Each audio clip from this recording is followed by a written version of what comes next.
Thanks for staying with us here at the Press Box. All right, gentlemen, let's get to it. Lance, I'm going to throw the ball to you.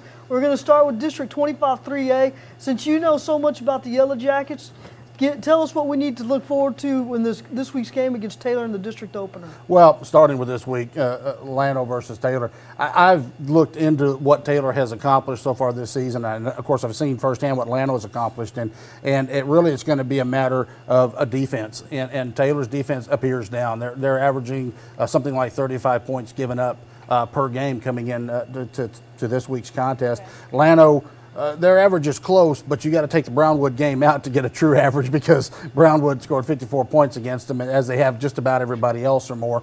So if you take that out, Llano's still allowing 20 points per game, which is more than as a Llano fan you would like to see, but it's a lot lower than what Taylor is offering. So I think if Llano can tighten up a little bit on defense, hold Taylor, there's going to be a high-scoring contest, I think, no matter how you look at it. I think Taylor's going to score some on Llano, but I think Llano will outscore them. I know that's what you got to do to win, but literally it won't be so much a defensive battle as well. How many points can each team put up? I think Llano's pass defense has struggled a little bit throughout the season. Taylor tends to be more of a running team, so I think that goes well for the matchup for Llano. I'd like to see Llano tighten their pass defense up. This may be a good opportunity to against a team that maybe doesn't pass as much, so they can have a little bit of time to work on it this week. They're going to need it going into the rest of the district campaign. Got to give the edge to Llano. I'm going to do that just about every week. I'll tell you that right now, just because I'm such a homer for Llano. But I think legitimately, I think the on paper, it definitely leans Llano's way. Now, do you feel offensively that the Yellowjackets have found an identity yet? No, not at all. Kelly Gilbert, the offensive coordinator, is my friend. He's my classmate. He and I played as Yellowjackets together 100 years ago. However, they're making the move. They've been a slot T, power football type offense for years now under Coach Yeager, and they're working on the spread. Two reasons for it. They think they have the quarterback talent to do it, and I believe they do. And also, I think the size on the line over the next several years is going to be coming down, and you don't have the power to push guys out of the holes that you need in a power running offense. So I think I see the reasons for it, but I think Llano still struggles. They're running a lot out of the spread. They are passing much more than you've ever seen a Llano team pass, which is interesting, and getting some headway with it. Preston's doing it. Preston Brad, the quarterback's doing a nice job. 6'5", got a gun. He's just got to work with the receivers and his timing routes on the longer passes to be a tad more effective.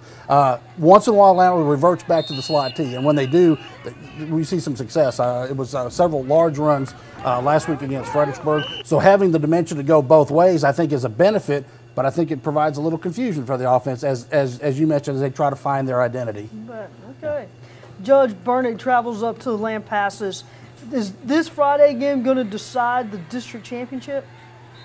Well, I don't know much about Liberty Hill, but I'm going to say yes, it does. I graduated from Lampasas. I'm going to have mixed emotions Friday night. I'm picking Burnet to win the game. However, if I can get away from Rodney McGee long enough, I may have to cheer a little bit for Lampasas. But I really believe that Burnet is a solid football team. We know that because we've had a dose of them the last 2 years.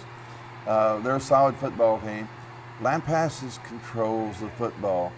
We remember last year against Marble Falls, they get the ball with 4 or 5 minutes to go, and they just take 5, 6, 7 yards a lick, and they get to the goal line just about the time the game's over. And that doesn't leave you any opportunity, of course, to come back and score to win the game. But they've done that several times, and they're definitely a ball control team, and they'll be difficult. But I'm going to pick Burnet.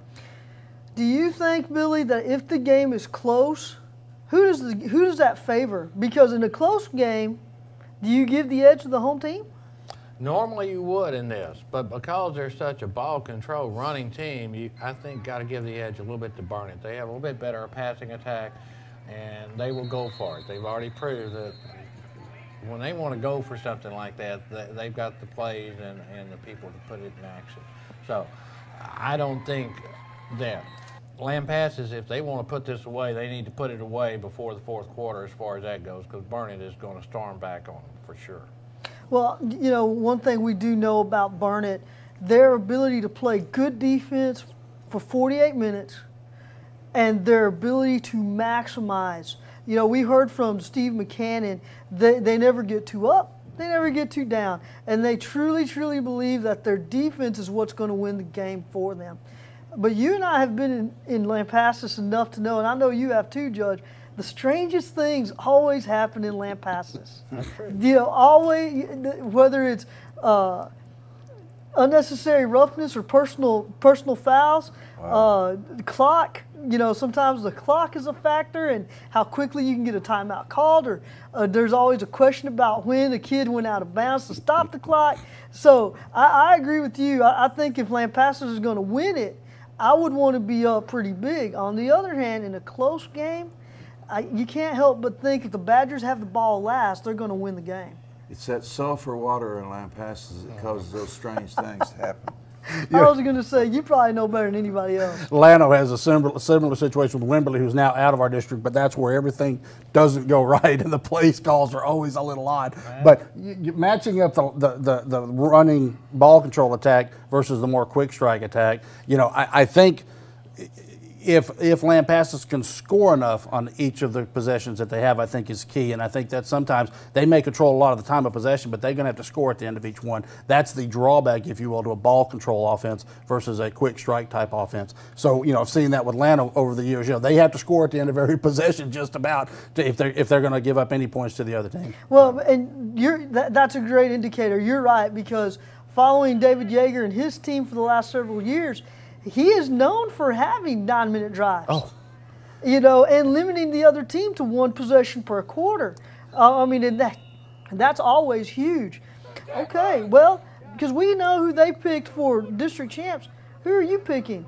Ooh, District 25 3A champ. Yeah, we're going to put you on the record. Well, here, I would love to sit here and say Llano's going to win it, but I've got to be honest with myself. It's going to be a tough road. But I think the dogfight at the top is going to be a lot bigger than a lot of people think. I don't see a dominant team. I mean, Burnet certainly looks very strong, and I've got to put them right there in the top of that hunt. Liberty Hill always is. Okay, Lampasas is a solid. You know, I think there's your top three tier. But then along comes Llano. I think Llano can compete with some of those teams. I really do, and I think certain game conditions happening properly, stars aligning right, whatever you want to call it, I think Llano could upset along the way and earn a playoff berth if nothing else. And look, it's not out of the realm of possibility with Llano, as they've had a week to get a little bit more prepared and maybe find a little bit more of that identity they're looking for. It's not out of the realm of possibility that they could beat all three. I mean, I'm not saying I'm counting on it, but I'm saying it's certainly possible. Because Llano's got the tools. It's just a matter of putting it together and the stars lining up. You know, Art and I always disagree on this, but I think that home field plays an advantage. You know, and he disagrees with me on that.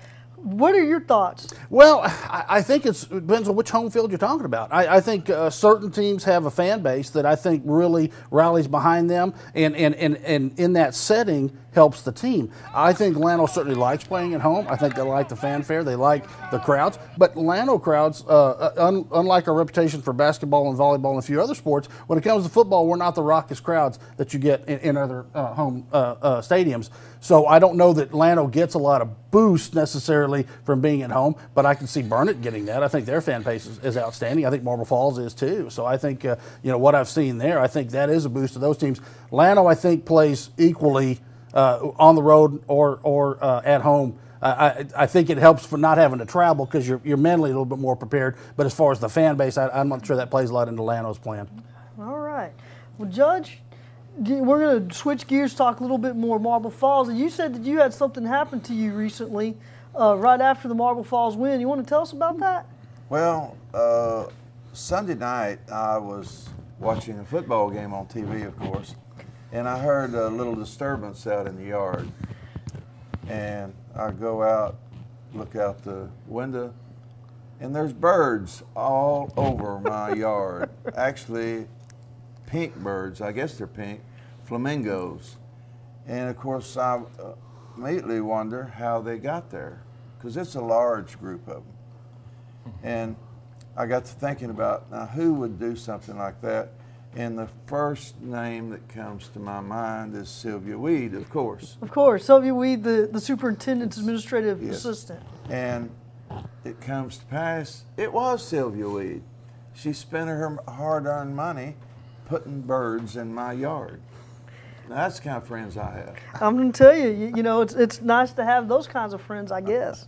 All right. Between eating crow and the birds, you know, you've got a problem this weekend, buddy. I've had a bird year. Yeah, definitely. Flamingos and having to eat crow after the Burnet game, but our day's coming, Jennifer. I hope you're right, Judge. Lance, it looks like another exciting week for y'all. Are you still planning on going to Lampasas Friday? Yes, I have a pretty tough schedule, but that's my plan because I told Rodney McGee that I'd meet him up there. Well, if they have you in one of those green and blue shirts, we want a picture of it so we can put it up on the website. Yeah. And speaking of the website, if any of you want more information about District 25 3A or District 25 4A, make sure you go to thepicayunetv.com, click on the press box link, and then scroll down to see the latest schedule and standings for both districts. Up next, one of our fans tries to stump the experts. We are established. We are qualified. We are certified. We are knowledgeable. We are dependable. We are Ken's Heating and Air. Our people make the difference. Experts agree that the current systems of retirement savings are broken, so find a new alternative. Visit itsyourmoneyonline.com to learn how to take control of your investments. An investment in knowledge always pays the best interest. Replacing or building a new fence? Look to the most respected company in Central Texas, Hill Country Fence. Whatever your fencing needs, we strive to make you happy. Go online now and get a quote quickly and easily. Hill Country Fence, the most trusted name in fencing.